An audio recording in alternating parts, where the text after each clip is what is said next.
दोस्तों, कैसे हैं आप? आई होप आप बहुत अच्छे होंगे। दोस्तों, स्वागत है आपका मेरे चैनल फिर से। दोस्तों, मैं आज आपके सामने एक नई कहानी लेकर फिर से उपस्थित हूँ। कहानी बिल्कुल सत्य है। कहानी कानपुर शहर की है। कानपुर शहर में एक परिवार रहता था।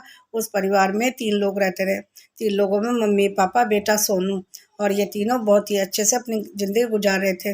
लेकिन जो उसके सोनू के पापा थे, उनकी एक दुकान थी जो बहुत ही बड़ी थी और बहुत ही अच्छी इनकी आमदनी थी।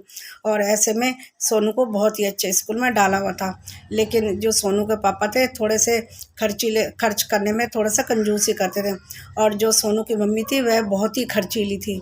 और सोनू की मम्मी को शॉपिंग करने का बहुत शौक था। वह आए दिन मार्केट में कुछ ना कुछ देखती और फिर अगले दिन अपने पति से पैसे मांगती और बहुत महंगी महंगी चीज़ें देखती। तो उसका जो सोनू को जो पापा है, वह उसके मम्मी को पैसे देने के लिए मना कर देते। सोनू की मम्मी इस बात पे बहुत बहस करती। और जो सोनू के पापा, वह कहते हैं, मैं जो तुम्हारे लिए ही कमा रहा हूँ दिन रात, और तुम्हें ऐशो आराम दे रहा हूँ, हर चीज़ की कमी नहीं है, नौकर भी है घर पे, तुम सारे दिन घर पे रहती हो, आराम करती हो, फिर भी तुम फालतू खर्च करने के लिए मुझसे पैसे मांगती रहती हो। और अगर जो तुम पैसे मांगती हो तो फिर इतनी महंगी महंगी चीज़ें, और अगर जो मैं मेहनत करता हूँ, दिन रात मेहनत करता हूँ, मेरी इनकम भी अच्छी है, लेकिन ये तो नहीं कि मैं फालतू पैसे उड़ाऊँ और तुम्हें दूँ महंगी महंगी चीज़ें देने के लिए। कि जब भी सोनू की मम्मी अपने पति से पैसे मांगती, वह यही बातें कहता। ऐसे करके वह बहुत दुखी हो जाती और वह कहती, ये तो मुझे बिल्कुल भी पैसे नहीं देता। और वह एक दिन घर से निकलने के लिए जाती है। वह कहते हैं, कहाँ जा रही हो? तो उसकी पत्नी कहती है, सामान तो खरीद नहीं सकती, लेकिन मैं जाके थोड़ा सा लोगों को खरीदते हुए देख सकती हूँ। ऐसे करके जवाब देती है और तैयार होके जाती है। कभी मॉल में जाती है, कभी गहनों की दुकान में जाती है, हर चीज़ का रेट पता करती है और मन मार के घर आ जाती है। सोचती है कि मैं कैसे ही अपनी ज़रूरतों को पूरा करूँ। वह बहुत दुखी रहने लगी और अपने पति से भी थोड़ा-सा चिड़-चिड़ करने लगी। वह कहती है, बात-बात पे ताने देती कि तुम मेरे लिए कमा रहे हो क्या? तुम तो मुझे कभी, तुम्हारे सामने मैं ऐसे भीख माँगती हूँ जैसे मैं कोई पराई हूँ। कहता कि ये क्या बात हुई? मैं तुम्हें कोई चीज़ की कमी रख रहा हूँ? हर चीज़ का ऐशो-आराम, नौकरानी सब कुछ है घर में। फिर भी तुम कहते हो, तुम ये कह रही हो कि मैं तुम्हें कुछ भी नहीं देता? ये कैसी बात हुई? ऐसे करके उसकी नौकरानी सारी बातें सुनती है। नौकरानी जब सारी बातें सुनती है, तो उसका जो पति होता है बहुत बीमार होता है। वह अपनी नौकरानी जो अपनी मालकिन से कहती है, मुझे एडवांस चाहिए, तो वह कहती है, मेरे पास ही पैसे नहीं, तो मैं तुम्हें कहाँ से दूँ? ऐसे करके नौकरानी बहुत दुखी हो जाती है, उसके दवाई के लिए पैसे नहीं होते। सोनू की मम्मी यही सोचने लगती है, अब मैं क्या करूँ, कैसे पैसे कमाऊँ? और फिर वो एक दिन घर से निकलती है। घर से निकलने के बाद एक ऑटो में बैठती, उसे एक लड़का टकराता है और ऐसे करके वो एक-दूसरे से बात करने लगते हैं, एक-दूसरे का नाम पूछते हैं। फिर जो सोनू की मम्मी है, वो उससे पूछती है, तुम क्या करते हो? वह कहता है, मैं तो बहुत पैसे कमाता हूँ। तो सोनू की मम्मी कहते हैं, वह कैसे? फिर वह कहता है, तुम भी कमा सकती हो।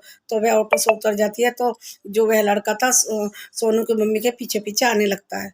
आने के बाद फिर वह उससे कहता है कि तुम भी कमा सकती हो पैसे, यदि मुझे लगता है कि तुम्हें पैसे की तंगी है और तुम्हारे पास बहुत कुछ है, लेकिन तुम्हारे हाथ में कुछ भी नहीं है, तुम्हें पैसे की ज़रूरत है। तो ऐसे करके वह लड़का उसको कहता है कि मैं तुम्हें एक बहुत अच्छा काम देना चाहता हूँ। तो सोनू की मम्मी कहती है, कौन सा काम? तो वह जब बताने लगता है, वह कहता है, मैं लड़कियों का बिजनेस करता हूँ, लड़कियों को इधर से उधर लेने देने का बिजनेस करता हूँ। तो सोनू की मम्मी बहुत चौंक जाती, कहती है, ये सब मैं काम नहीं करूँगी, ये सब मैं, मेरे लिए अच्छा नहीं है। तो ऐसे करके वह घर चली जाती है। लेकिन फिर भी जो वह लड़का था, उसको कार्ड पकड़ा देता है, कहते हैं, ये कार्ड लो, सोच लेना घर में।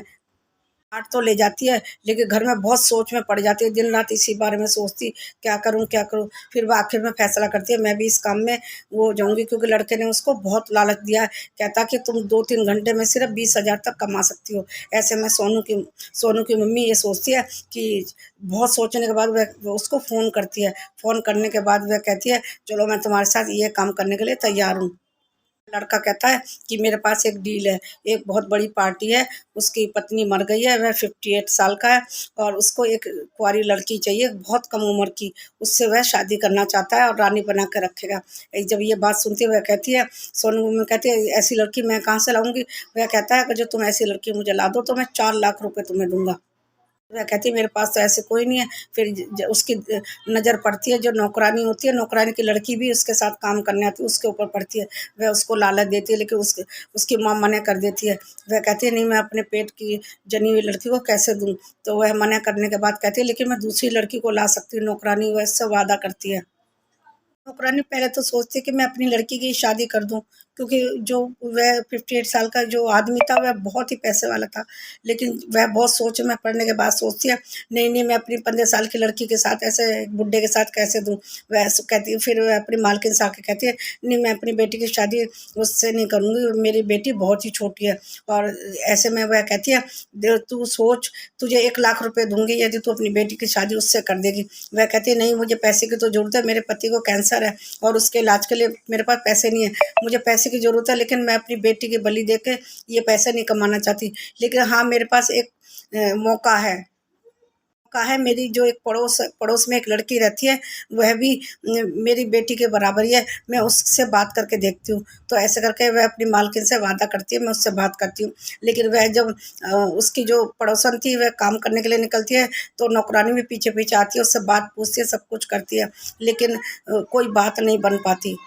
लेकिन से आके कहती है कि मैं उससे कैसे बात करूं, वह भी अपने घर का खर्चा चलाती है, उसके पापा नहीं है, छोटे भाई स्कूल जाता है और माँ का खर्चा चलाती है। ऐसे में वह नौकरी करती है, ऐसे में वह शादी के लिए राजी नहीं होगी। उसकी मालकिन कहती है तो अब क्या करें। तो वह जो लड़का था जिसने ऑफर दिया था उससे बात करती है। वह कहती है यदि वह शादी के लिए नहीं माना तो उसको किडनैप कर लेते हैं। रानी पहले तो मना करती है, फिर मालकिन कहती है देख हम तीनों का फायदा है इसमें, तुझे भी 1 लाख रुपए मिलेंगे, मुझे भी 3 लाख रुपए मिलेंगे, लड़के को भी मिलेगा, बहुत तू अपने पति का इलाज कर पाएगी। तो नौकरानी मान जाती है तो उसे बहाने से एक दिन टैक्सी में ले जाती है, कहती है चल मैं भी काम पे जा रही हूँ, तुझे टैक्सी में लेके चलती हूँ। और उसे टैक्सी में अपने साथ ले जाती है और उस लड़के को सौंप देती है। वह लड़का जो उसको सौंपती है, जो लड़का लड़कियों का बिजनेस करता है, और वह लड़का उसको ले जाके उस आदमी को सौंप देता है और पैसे ले लेता है। पैसे ले लेता है तो वह तो ना तो उसकी मालकिन को एक पैसा भी देता है ना नौकरानी को, सारे पैसे खुद ही रख लेता है।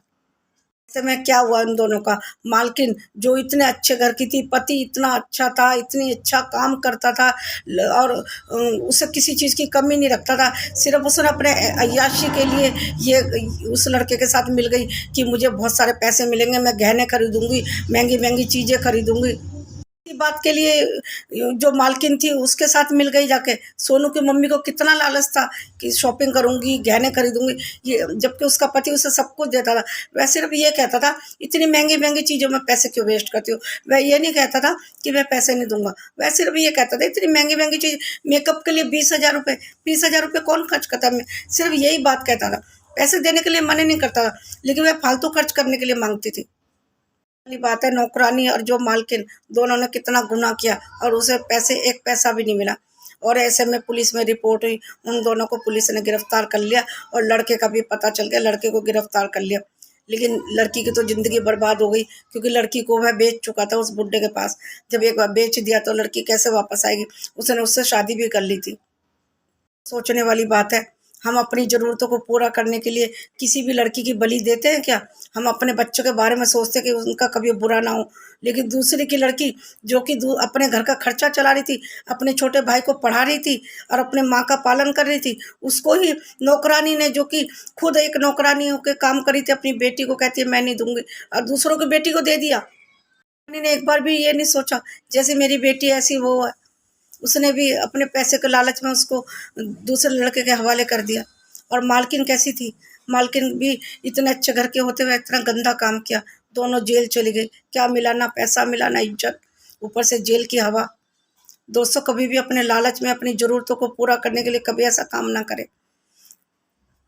इतनी गलत बात है, नौकरानी एक जो घर घर में काम करती है उसने इतना घिनौना अपराध किया, और जो मालकिन जिसका पति इतना अच्छे इनकम करता था, इतनी खुशहाल जिंदगी थी, सिर्फ अपनी जरूरतों को पूरा करने के लिए अपराध कर लिया। दोस्तों कभी भी अपनी जरूरतों को पूरा करने के लिए गलत रास्ता मत अपनाइए, क्योंकि गलत रास्ते का नतीजा गलत ही होता, कभी भी गलत का नतीजा अच्छा नहीं हुआ।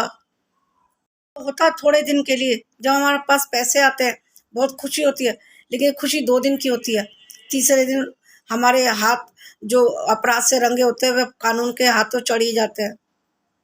तो मैं आप सब लोगों से हाथ जोड़ के विनती करती हूँ, कभी भी पैसों के लिए, अपनी इच्छाओं को पूरा करने के लिए गलत रास्ता ना अपनाएं, जितना हो उसी में संतुष्ट रहें। हाँ अगर जो आपको जरूरत है तो ज़्यादा से ज़्यादा मेहनत करें, ज़्यादा से ज़्यादा अच्छा काम करें। आप मेहनत करेंगे, ज़्यादा से ज़्यादा मेहनत करेंगे तो अपनी इच्छाओं भी पूरी कर सकते हैं, लेकिन इतनी नहीं कि हमारे जितनी इनकम है उससे भी ज़्यादा इच्छाएं ना रखें, जितनी हमारी इनकम है इतनी इच्छा रखें। देखिए आप कितने सुखी होंगे, बहुत खुश रहेंगे। जितना हमारे पास होता है उसी में हम अपना ज़रूरतों को पूरा करें, उसमें हमें बहुत खुशी मिलती है। दोस्तों बस मेरी ये कहानी यहीं समाप्त होती है, लेकिन प्लीज़ कभी भी ऐसा ना करें। मिलती हूँ अगले वीडियो में एक नई कहानी लेके।